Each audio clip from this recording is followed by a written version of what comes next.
نحمده ونستعينه ونستغفره ونعوذ بالله من شرور أنفسنا ومن سيئات أعمالنا من يهده الله فلا مضل له ومن يضلل فلا هادي له أما بعد أعوذ بالله من الشيطان الرجيم بسم الله الرحمن الرحيم বিশ্ব মুসলমান আমার ভিডিও যারা যারা দেখতেছেন কথাগুলো ভালো মতো শুনেন, শুনে রাখেন। আলেমদের বিপক্ষে যাইবা না।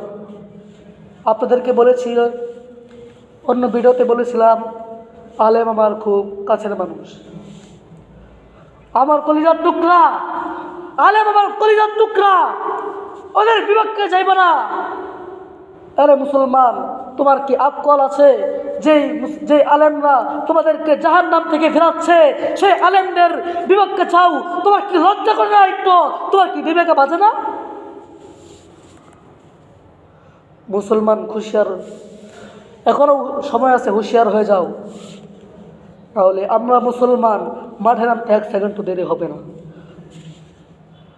আল্লামা মামুনুল হক সাহেব, ওনার কণ্ঠের সাথে কণ্ঠ মিলিয়ে বলতে চাই, এই বাংলাদেশে অত্যাচার নভেম্বরের তৌহিদি জনতা,